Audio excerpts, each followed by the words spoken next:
Patrick, sa kabila ng pakikipagpulong sa matataas na opisyal ng Estados Unidos bilang bahagi ng official visit sa Washington, D.C., si Pangulong Ferdinand Marcos Jr. nakatutok pa rin sa pinakahuling sitwasyon sa Pilipinas kaugnay sa mga nararanasang pagbaha at pag-ulan sa bansa.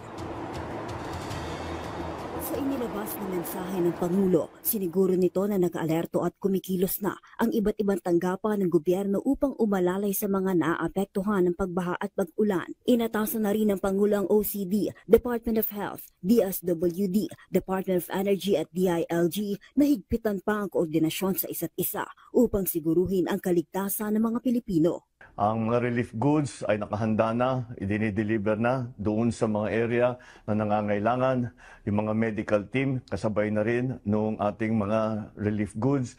At tinitiyak natin na mayroong transportasyon. At siyempre, ay tinitiyak natin na may sapat na supply ng tubig, sapat na supply ng kuryente.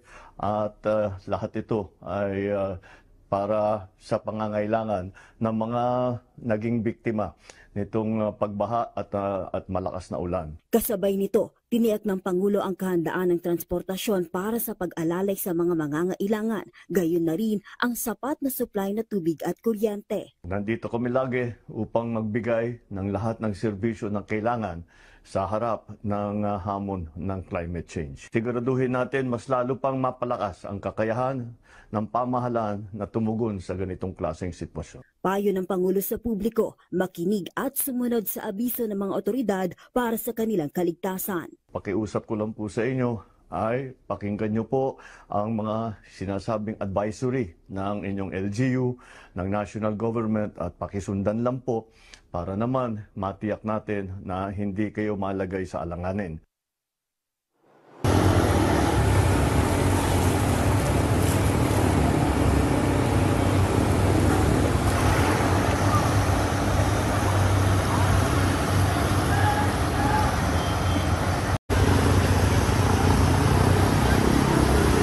Di nakaligtas ang Parañaque sa pagbaha dahil sa maulang panahon na dala ng habagat.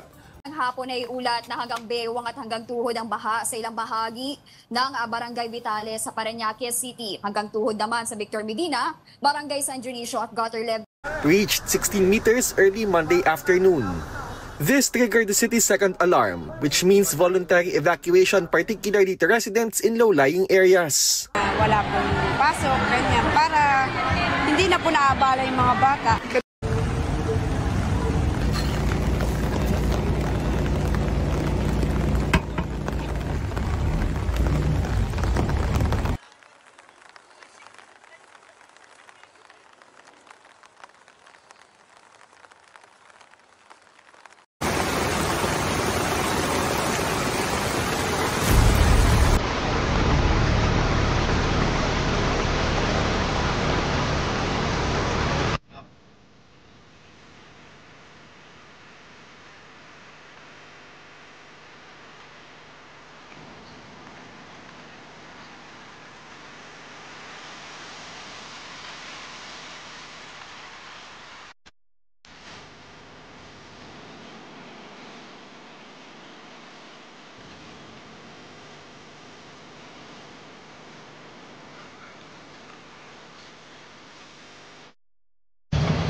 Rizal, parami ang napilitang lumusong dahil ng estudyanteng ito na ipinasya ng maglakad dahil patuloy ang pagtaas ng tubig. Hindi na raw niya mahihintay ang naantalang sundo. Gagawa. Oo, matagal na yun. Sa Vista Verde Subdivision, marami ang napilitang lumusong sa baha. Ayon sa mga tao, hanggang bewang nila ang baha at tumataas pa. Ang iba, nagbangka na palabas ng komunidad. Ginamit na rin na bangka para makapaghatid ng mga pauwi sa bahay.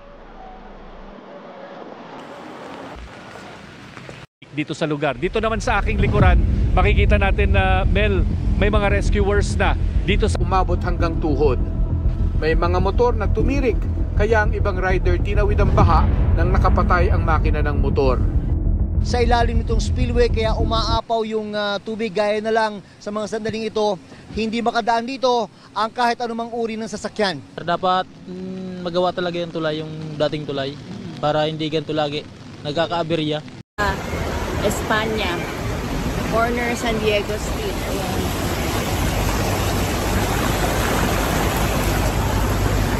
So, baha dito. At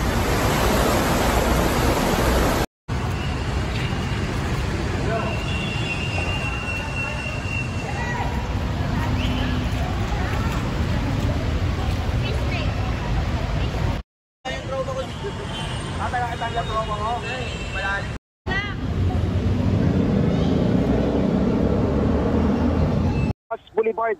Yan ay magmula sa may bahagi ng Pedro Hill hanggang dito sa tapat ng US Embassy. Kaya naman kanina inabutan pa natin yung ilang mga sasakyan na nag-counterflow na sa southbound lane nitong Rojas Boulevard. May mga nakikita kayo dyan na mga otoridad na ready na tumulong, mag-rescue kapag may mga ganong mga sitwasyon? Sa tubig, kung kaya't hindi yan naiwasan ng ilang motoristang nag-U-turn o kaya umiwas sa paglusong sa baha kung saan pagkakalooban ng libreng sakay, ito nga mga kababayan natin sa pamagitan na rin ng suporta ng MPD at batay na rin sa pakikipag-ugnayan natin sa pamunuan ng Bureau of Fire Protection Manila. Kanina, inakyat sa ikatlong alarma ang ilog. Ibig sabihin, forced evacuation na para sa mga residenteng nakatira malapit.